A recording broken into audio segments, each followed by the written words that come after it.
Vamos ler a palavra de Deus, segunda carta de Paulo a Timóteo, no 4º capítulo.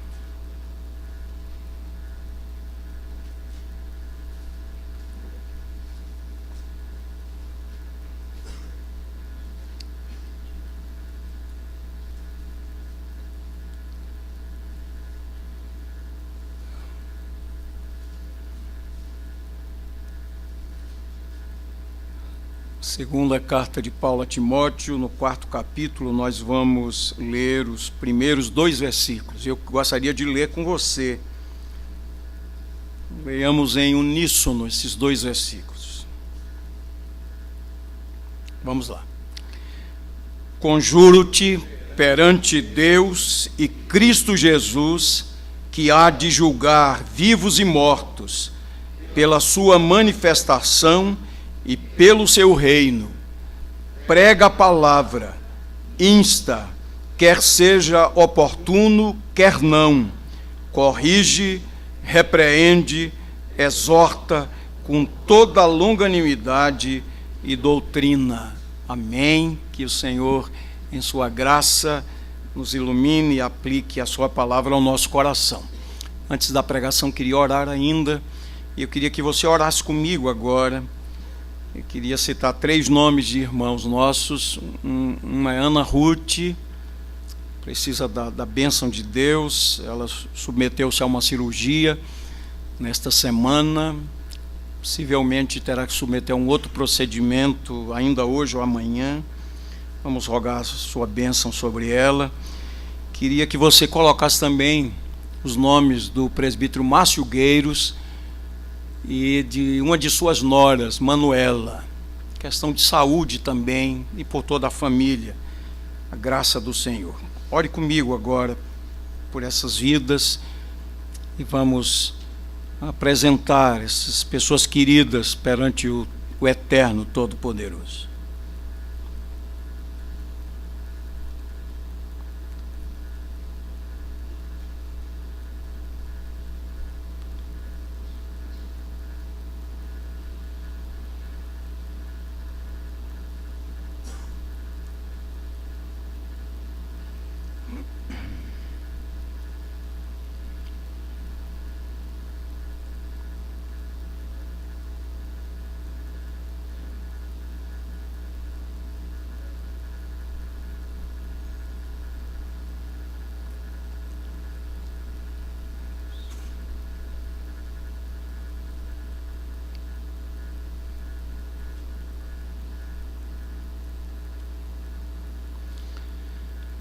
Senhor Deus, aqui estamos, teus filhos, comparecendo junto ao trono da graça, buscando misericórdia para socorro em ocasião oportuna, confiando na mediação de Jesus, nos méritos de Jesus, confiando naquele que levou sobre si não apenas as nossas iniquidades, mas também as nossas dores e enfermidades. Nós queremos apresentar, Senhor, essas vidas aos teus cuidados especiais. Visita a tua filha Ana Ruth, manifestando tua graça na vida da tua filha, cumprindo nela a tua vontade. Visita o teu filho Márcio Gueiros também, a sua nora Manuela. Abençoa também Estela, Senhor. Toda a família de Márcio, assim como a família de Ana Ruth. Ó Deus, nós temos promessas tão lindas na tua palavra. O Senhor mesmo diz: invoca-me no dia da angústia, eu te livrarei e tu me glorificarás. A tua palavra também diz: confia os teus cuidados ao Senhor, e Ele te susterá. Jamais permitirá que um justo seja abalado. A tua palavra também diz: eleva os meus olhos para os montes, de onde me virá o socorro? O meu socorro vem do Senhor, que fez os céus e a terra. O Senhor que é refúgio, fortaleza e socorro bem presente na tribulação. Com esses queridos, nós apresentamos outras vidas, Pai. Nomes que aparecem semanalmente no boletim desta igreja. Tua graça sobre Dona Betinha, sobre Presbítero Manassés. Tua bênção, Pai, sobre esses que precisam de um carinho especial da parte do Senhor. De um alento, de um afofar da cama. Glorifica o teu nome, Senhor, porque tu és o Todo-Poderoso e todas as coisas fazes para o louvor da tua glória. E nós assim oramos humildemente, totalmente dependentes do Senhor, e o fazemos em nome de Jesus. Amém, amém.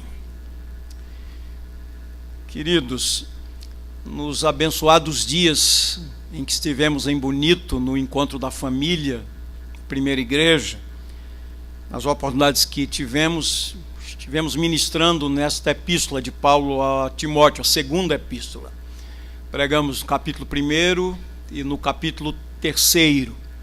Se Deus quiser, hoje, iniciando o capítulo 4, continuando no próximo domingo, eu queria lhe convidar a ouvir atentamente uma exortação solene que o Senhor fez por intermédio de Paulo a Timóteo e faz a nós, a sua igreja, nesse dia. Queria antes lembrar a responsabilidade desse momento a uma palavra atribuída a John Piper, que é muito pertinente antes de uma pregação. Ele disse: a melhor maneira de desperdiçar seu púlpito é pregar seus próprios pensamentos no lugar dos pensamentos de Deus. Então nós queremos não desperdiçar o púlpito, essa oportunidade, e queremos pregar os pensamentos de Deus. Queria lembrar algumas coisas que eu considero importantes para entendermos o contexto e esse ensinamento de Paulo. Quando Paulo escreveu 2 a Timóteo, foi a última carta escrita por ele. Alguns comentaristas dizem assim, as últimas palavras de Paulo que foram registradas. Ele estava preso em Roma pela segunda vez, e era uma prisão bem diferente da primeira. Na primeira, conforme lemos no final do livro dos Atos, ele estava em uma casa alugada, ele tinha liberdade para receber pessoas, ele evangelizou, escreveu cartas também, e pessoas foram convertidas. Passou 2 anos em Roma e foi posto em liberdade e continuou o seu ministério. Essa prisão era bem diferente. É bastante observarmos alguns versículos aqui. Lendo verso 6 do capítulo 1 e o verso 9 do capítulo 2, a gente percebe que ele estava acorrentado, ele era um encarcerado. Outra coisa que fica evidente aqui nessa carta, ele estava como um ser humano, sentindo os efeitos da solidão. Tanto que ele faz um apelo a Timóteo: procura vir ter comigo depressa.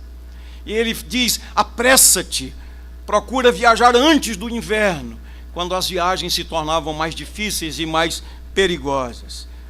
A solidão, o enfado, o frio da vida naquela prisão faziam-nos sofrer. Tanto que um dos pedidos que ele fez a Timóteo, além dos livros, especialmente os pergaminhos, ele diz: traz-me a capa que deixei na casa de Carpo. Era um instrumento para protegê-lo do frio. E quando lemos na cultura do Novo Testamento, os pobres geralmente tinham uma capa, era um instrumento deles para a proteção em dias frios. Lemos aqui também que a audiência preliminar, no caso de Paulo, já tinha acontecido. Você pode ver isso aí, os versos 16 e 17 desse capítulo 4, e aquela audiência não lhe tinha sido favorável. Na verdade, Paulo tem plena consciência de que o tempo de sua partida é chegado. Ele está às portas da morte, ele não sabe quanto tempo ainda tem de vida, mas ele aproveita e nas mãos de Deus ele escreve, sob a inspiração do Espírito Santo, esta epístola. Lendo alguns autores, eu pude ler eles dizendo assim que não contiveram as lágrimas, porque esse é um documento histórico, belo, profundo, apaixonante, de um homem de tantos recursos intelectuais, um homem com tanta potencialidade, um cidadão romano por direito de nascimento, um intelectual, um homem de muito saber, que à luz da visão que se faz da prosperidade nos dias de hoje, teria desperdiçado a vida, uma grande frustração, porque ele termina a sua vida sem patrimônio, sem bens, com a saúde debilitada. Numa das cartas que ele escreveu, ele diz: ninguém me moleste, porque eu trago no corpo as marcas de Cristo. Esse homem termina assim seus dias, mas longe de um homem frustrado, de um homem abatido, dizendo assim: desperdicei minha vida. Muito pelo contrário, um homem que está na graça de Deus, convicto de que foi fiel à sua missão. Combati o bom combate, completei a carreira e guardei a fé. É isso que disse um famoso pregador: sucesso na vida não significa terminar a vida e deixar um grande patrimônio para a família. Tem nada de errado com isso. Só que geralmente dá muita confusão, herança, essas coisas todas, você sabe disso. Mas alguém disse, esse pregador disse: sucesso na vida significa terminar os seus dias tendo a aprovação de Deus. Isso é que é sucesso na vida. Bem-vindo, servo bom e fiel. Essa é que é a verdadeira glória. Entra no gozo do teu Senhor. E ele tinha essa convicção: a coroa da justiça me está reservada, a qual o Senhor, reto juiz, me dará naquele dia. E nesta carta ele chama Timóteo para uma grande tarefa. E é um apelo solene que ele faz. Inclusive, essa expressão que aparece aqui, conjuro-te perante Deus e Cristo Jesus, é como se ele estivesse num tribunal. Deus é o juiz, Jesus é o advogado, e ele está chamando Timóteo a assumir um compromisso solene, com muita solenidade. Nós sabemos da relação que havia entre Paulo e Timóteo, uma relação de amizade, de discípulo e discipulador. Timóteo era filho na fé, como escreveu aos Coríntios, era um filho amado e fiel no Senhor, companheiro, um cooperador, irmão, ministro de Deus no Evangelho de Cristo. Dentre todos os companheiros de Paulo, Timóteo era aquele que mais se destacava. Agora, lá em Bonito, quando falei a respeito de Timóteo, eu estava dizendo que, humanamente falando, Timóteo era absolutamente inabilitado para essa tarefa difícil, por várias razões, só lembrando aqui algumas questões. Primeiro, Timóteo ainda era relativamente jovem. A gente lê na primeira carta uma palavra de Paulo a ele: ninguém despreze a tua mocidade. Na segunda carta, uma outra exortação: foge das paixões da mocidade. Está falando a um jovem. Possivelmente, Timóteo tinha entre 30 e 35 anos de idade. E desde que Paulo convocou lá na sua terra natal, em Listra, eram passados agora 15 anos. Ele tinha 15 anos de ministério. Talvez tenha começado lá antes dos 20 anos de idade. Ou se tivesse iniciado aos 20 anos, tinha agora 35 anos de idade. Mas ele era relativamente jovem. Era um homem de saúde relativamente frágil. Paulo fala, inclusive, de um problema crônico que ele tinha no seu estômago. Timóteo era de temperamento tímido, arredio, ele era introvertido. Interessante perceber que Timóteo era aquele tipo que relutava diante dos grandes desafios. Quando Paulo escreveu aos Coríntios, recomendou que a igreja recebesse Timóteo muito bem, dizendo assim, que ele se sinta bem no meio de vocês. Olha, ninguém faz isso, essa recomendação a alguém extrovertido, né? Uma pessoa que é muito extrovertida, saída demais, a gente recomenda a pessoa, cuidado, moderação, né? Mas ele recomendou à igreja que acolhesse Timóteo, né? que desse a ele a igreja desse a ele toda a assistência. Timóteo era mais inclinado a ser comandado do que a comandar. Mas com todas essas dificuldades, uma grande obra lhe estava sendo confiada. E aí eu me lembro de uma palavra que é atribuída ao missionário Hudson Taylor.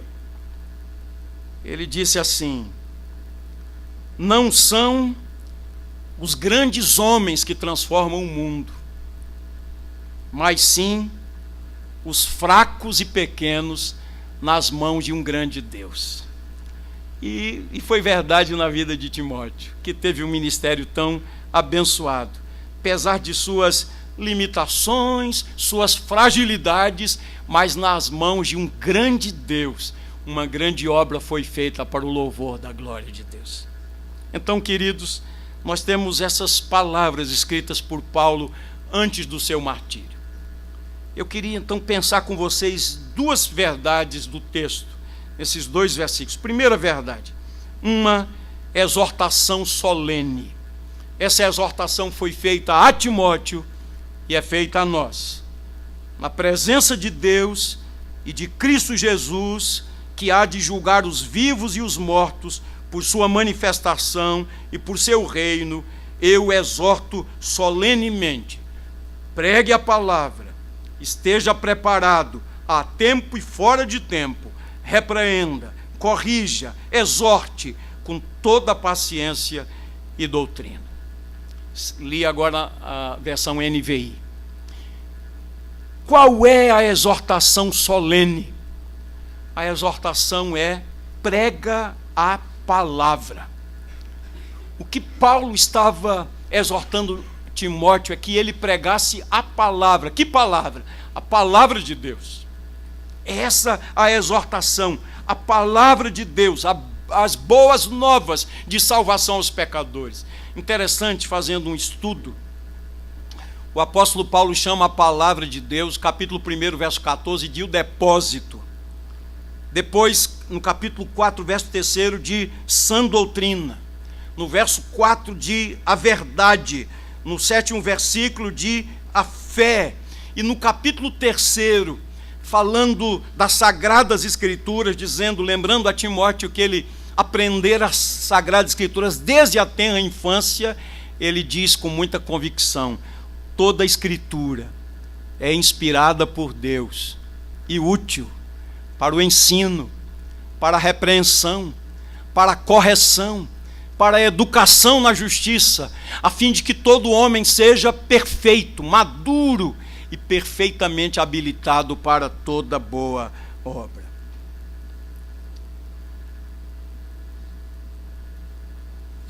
Charles Spurgeon, conhecido como o príncipe dos pregadores, um homem tão comprometido com a exposição fiel da palavra de Deus, disse: os homens, para serem verdadeiramente ganhos, precisam ser ganhos pela verdade.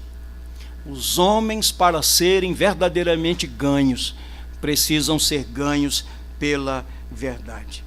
Timóteo foi, nessa ocasião, solenemente exortado a pregar a palavra. Lendo aqui o contexto da carta, anteriormente ele havia sido exortado a ouvir a palavra, a crer na palavra, obedecer a palavra, guardar a palavra com toda a fidelidade, sofrer pela palavra, permanecer nela. Agora, no entanto, ele estava sendo exortado a pregar a palavra a outros. Ele deveria pregar como um arauto. A figura do arauto é bem interessante. O arauto levantava a sua voz para transmitir uma mensagem do rei. Então não era a sua mensagem, não era a sua palavra. Ele tinha que ser fiel à determinação do rei. Ele precisava, por uma questão de ofício, de função, reproduzir fielmente a palavra do rei. Queridos, Timóteo foi exortado assim, e nós somos exortados assim, a pregar a palavra de Deus. Essa é a exortação. Agora, o segundo ponto, preste atenção. Paulo destaca aqui pelo menos 4 elementos que são imprescindíveis nessa proclamação. E como a palavra de Deus é sábia, primeira palavra, primeiro elemento aqui é o senso de urgência. Em épocas de avivamento, a história da igreja dá esse testemunho. A igreja tinha o senso de urgência. Lemos nos evangelhos Jesus dizendo aos discípulos: vocês dizem que ainda faltam quantos meses para a ceifa? 4 meses para a ceifa. Para a ceifa? Eu, porém, vos digo: levantem os olhos, os campos já branquejam para a ceifa. Esse senso de urgência parece que está ausente de nosso coração árido, frio, às vezes ortodoxo, mas sem fervor. A lição da escola dominical de hoje trazia essa expressão. Os magos vêm do Oriente, fazem uma longa viagem, não sabemos como, mas eles foram atraídos pela estrela. De que maneira Deus se revelou a eles não nos é dito nas Escrituras Sagradas. Quem sabe uma profecia de Daniel, quem sabe uma instrução. O povo de Israel passou 70 anos no cativeiro e muitos depois não voltaram quando o povo voltou para a terra prometida. Alguns preferiram ficar lá, não sabemos como, mas sabemos que os magos foram à procura do recém-nascido rei dos judeus para adorá-lo. E quando Herodes recebeu a notícia, ficou alarmado, ficou assustado, um outro rei, né? E ele chamou os estudiosos, os escribas. E os escribas disseram com precisão, citaram o profeta Miqueias. Eles conheciam a palavra, citaram Miqueias. Mas, queridos, a citação bíblica não significou nada para eles. E o nosso professor da lição chama de ortodoxia morta. Há o conhecimento teórico da palavra. Isso é o que deve nos preocupar, queridos. Nós temos uma bela história, temos uma bela doutrina, cremos que a palavra de Deus é inspirada e útil, mas tem nos faltado esse senso de urgência. É como se nada disso fosse verdade. Há uma luta no campo de pesquisa, cura do câncer, AIDS, outras enfermidades. Você imagine um pesquisador, um cientista, descobrir uma cura e guardar o conhecimento para si mesmo. Você imagine quantas vidas ele pode salvar, quantas vidas podem ser resgatadas. É preciso senso de urgência.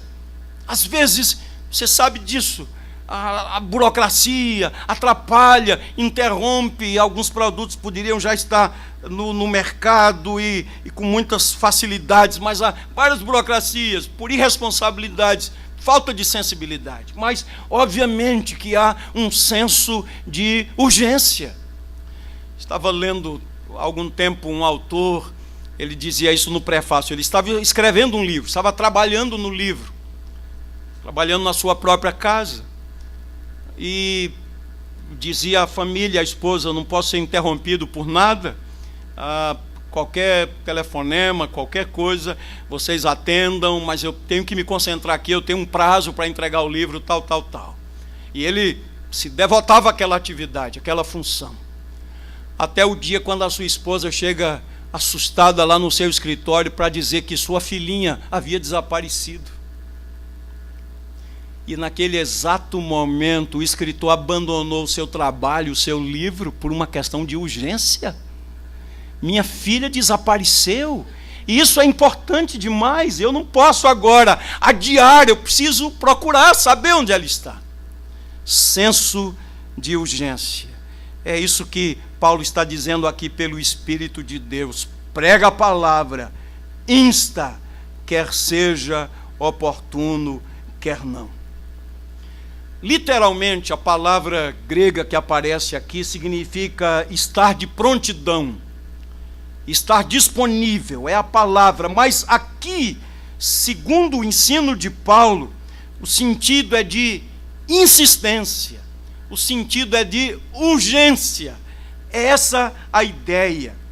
Queridos, preste atenção nisso. A mensagem do Evangelho é uma questão de vida e de morte.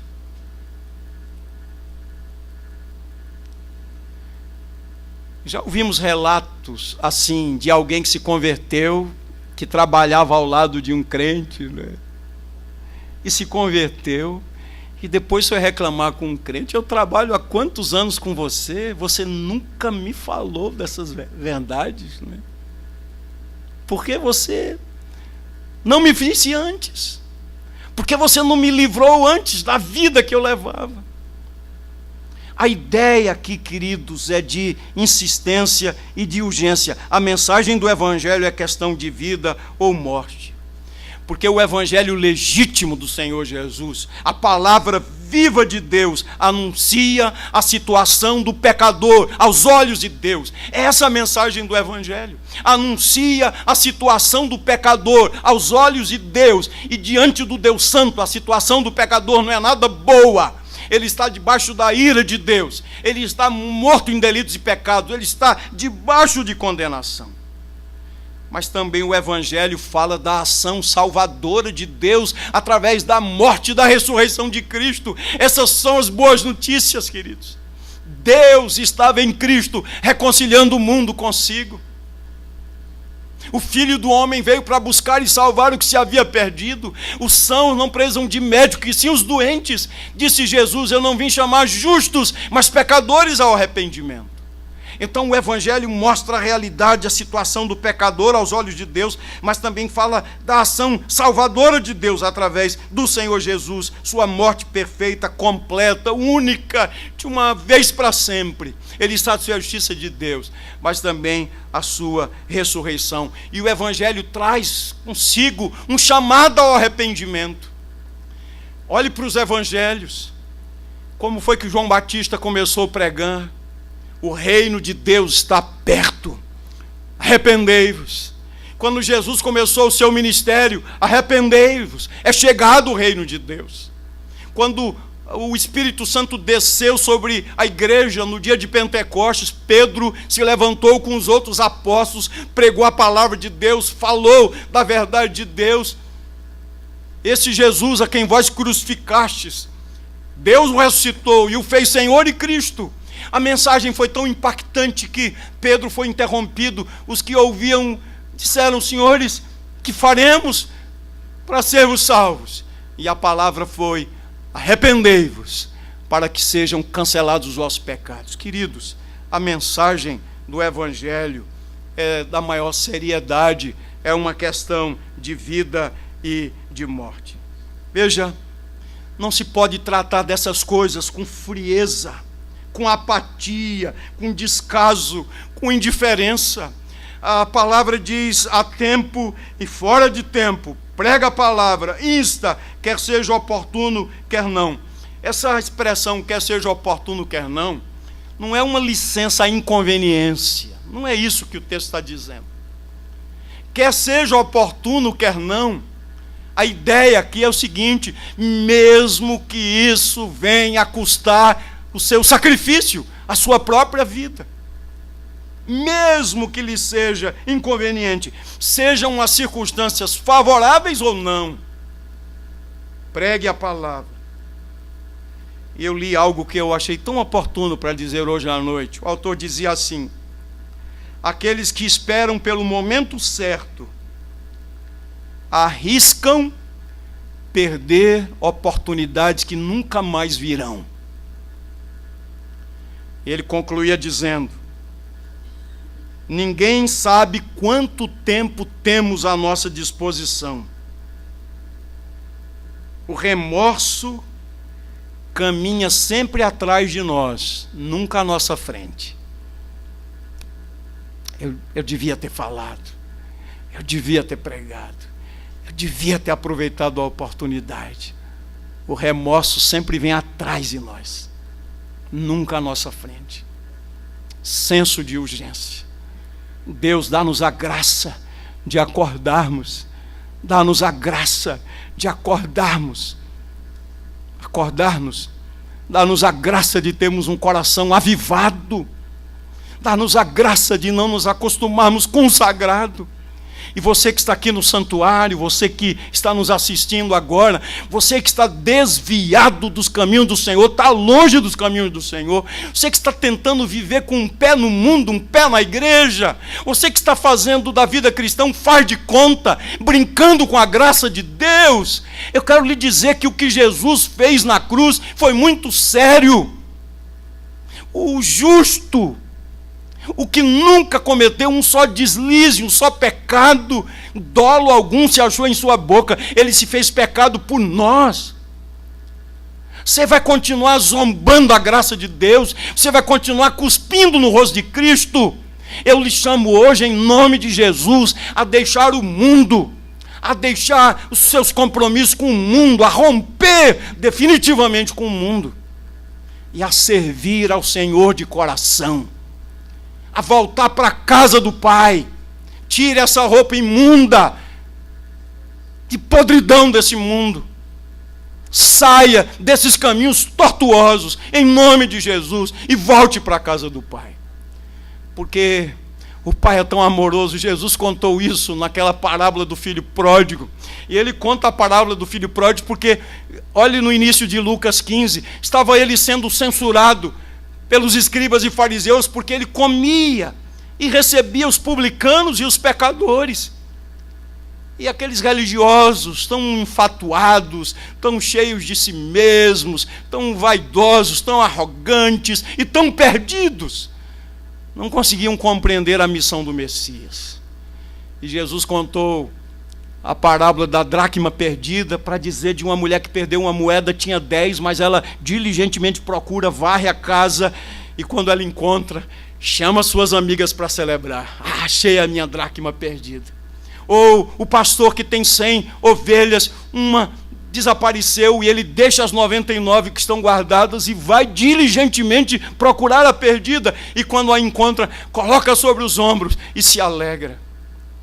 E ele conta a parábola do filho perdido que volta para casa e o pai o recebe, o abraça, beija, coloca-lhe sandálias nos pés, um anel no dedo, roupas novas, faz uma festa e diz: venham celebrar comigo, porque esse meu filho estava perdido e foi achado, estava morto e reviveu. E a Bíblia diz que há alegria nos céus quando um pecador se arrepende. Isaías 53, que fala do sofrimento do servo sofredor, fala do penoso trabalho, mas diz lá no final: ele verá o fruto do seu penoso trabalho e se alegrará. E eu lhe pergunto e me pergunto, seria o estilo de vida que tenham levado o fruto do penoso trabalho de Jesus? Foi para isso que ele morreu, para fazer um cristão como eu.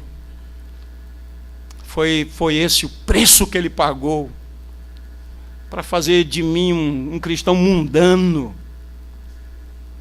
um cristão que se lambuza nas coisas desse mundo, que zomba da graça de Deus. Como escaparemos nós se negligenciarmos tão grande salvação?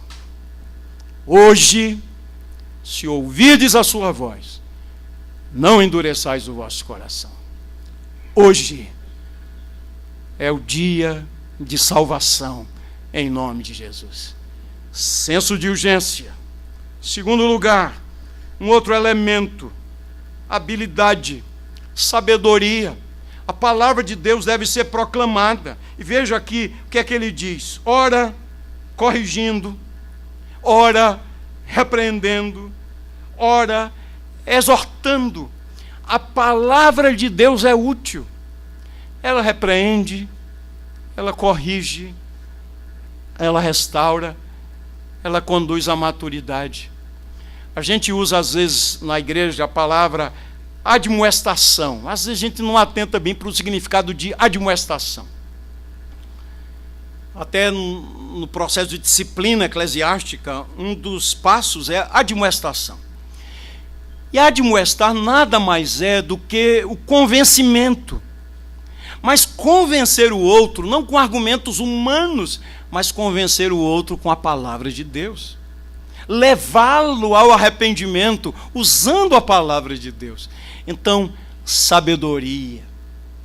sabedoria para dizer a palavra certa, com a motivação certa, sendo fiel na exposição da palavra de Deus.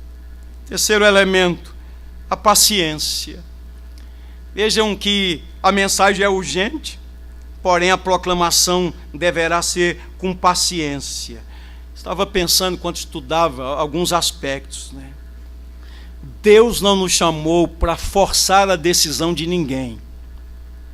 Deus não nos chamou para enganar ninguém. Deus não nos chamou para oferecer o que o Evangelho não oferece. Deus não nos chamou para chantagear as pessoas, manipular as pessoas. E jamais deveríamos usar aquelas técnicas de pressão e nem mesmo forçar ninguém a tomar uma decisão. Estava na reunião com os pastores essa semana, estávamos compartilhando, e eu lembrei de uma história que li há muitos anos. Aconteceu nos Estados Unidos, um pregador que já está na glória, chamado Bill Bright. Ele fazia um trabalho de pregação com os universitários, né? Não era ABU ainda, era um ministério assim com universitários. E ele estava numa determinada universidade pregando, e ele disse que, ao final da pregação, que todos aqueles que quisessem ter uma conversa com ele, quisessem orar com ele, ficassem. E ele disse que se formou uma fila. E, por fim, veio um rapaz. Ele era de família muçulmana. E ele disse: olha, vim aqui para os Estados Unidos estudar. Quando cheguei aqui, um médico me presenteou com o Novo Testamento. Eu comecei a ler o Novo Testamento e percebi que o Deus a quem eu procuro é o Jesus do Novo Testamento. E hoje, quando ouvi sua pregação, então eu fui tocado. E eu preciso me entregar a esse Senhor. Aí ele disse assim a Bill Bright: agora tem um problema. Minha família é muçulmana e eles são muito zelosos. Se eu me entregar a Jesus, eu precisarei comunicar aos meus pais. E eles são zelosos, irão me repudiar. E em me repudiando não me financiarão mais. E sem recursos eu perderei o visto. Sem conseguir pagar meus estudos, perderei o visto de estudante. E terei que voltar para o meu país. E lá eles são zelosos. E Bill Bright disse que naquele momento não disse palavra nenhuma. Ele disse assim: eu me coloquei em oração.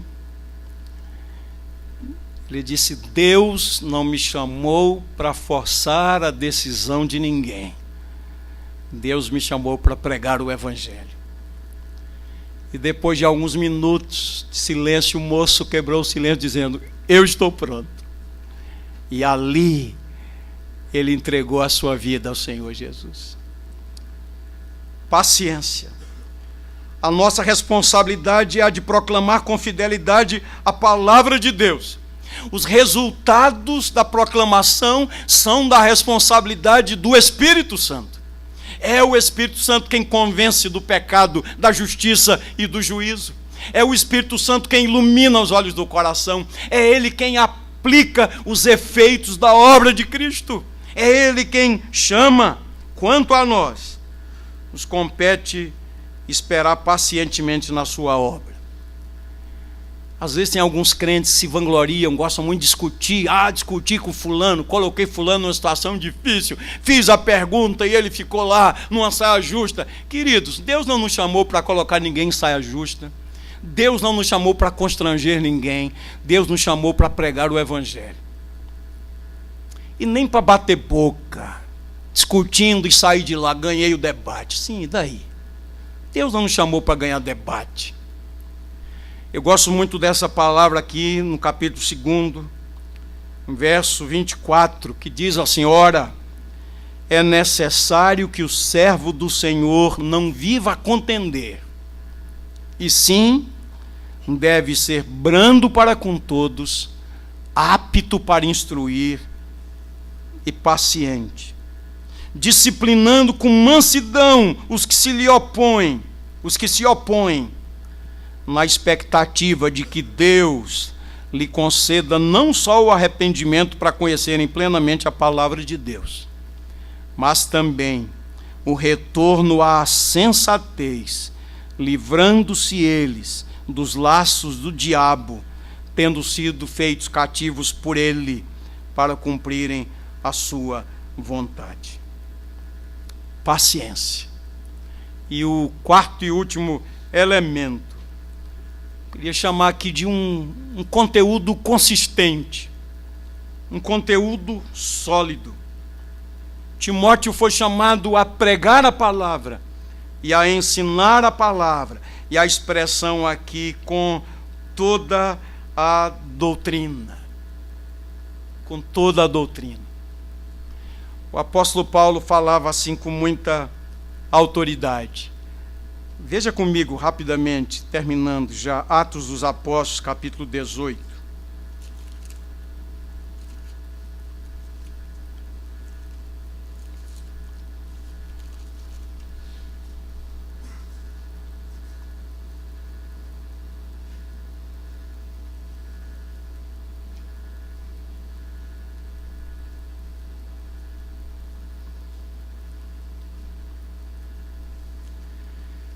Atos 18, vocês vão entender o que quero dizer, 18 a 20.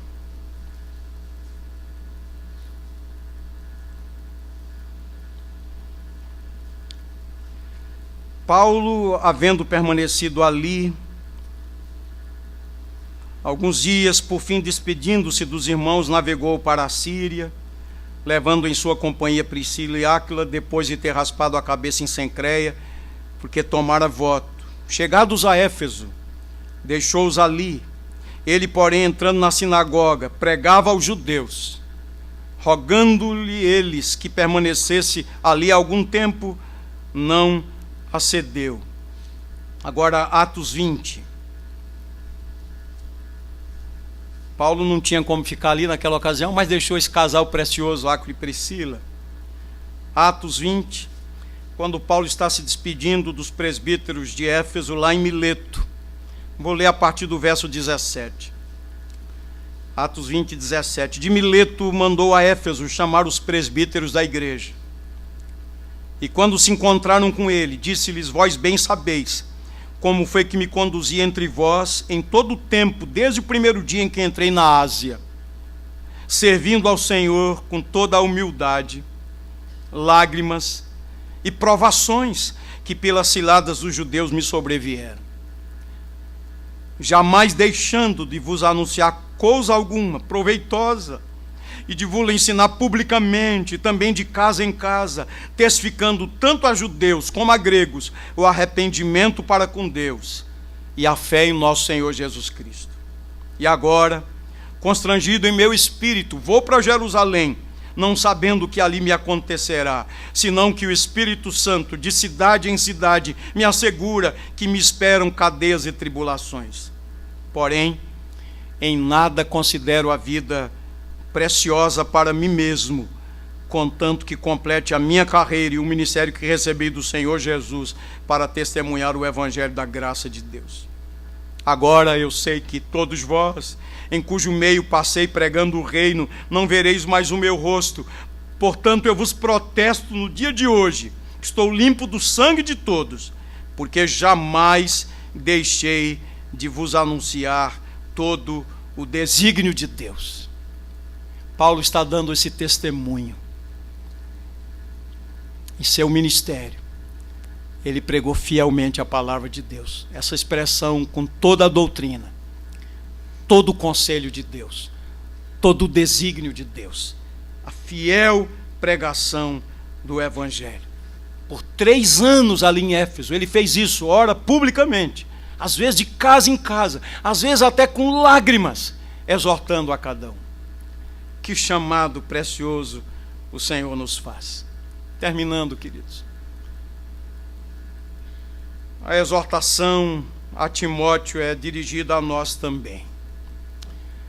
Devemos pregar o Evangelho, aproveitar as oportunidades, pregar a palavra de Deus.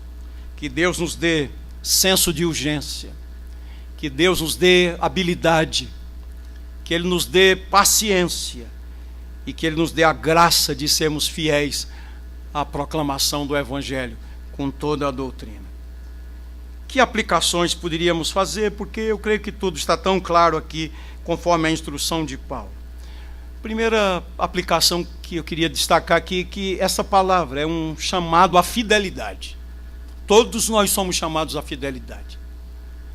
Nós vivemos dias de confusão ética, confusão moral, confusão teológica.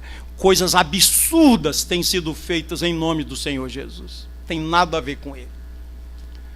É preciso pregar a palavra, guardar a palavra, pregar a palavra.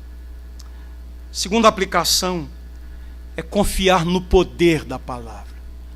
Depois leia Salmo 19, Salmo 29. Esses salmos falam da excelência da palavra de Deus.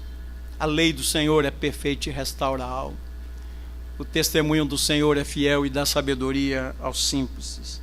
O temor do Senhor é límpido. Esse é o 19, o Salmo 29, quando ele exalta o poder da palavra de Deus. Ele diz assim: ouve-se a voz do Senhor sobre muitas águas. Salmo 29, terceiro versículo. Troveja o Deus da glória. O Senhor está sobre as muitas águas. E ele diz: a voz do Senhor é poderosa. A voz do Senhor é cheia de majestade. A voz do Senhor quebra os cedros. Sim, o Senhor despedaça os cedros do Líbano.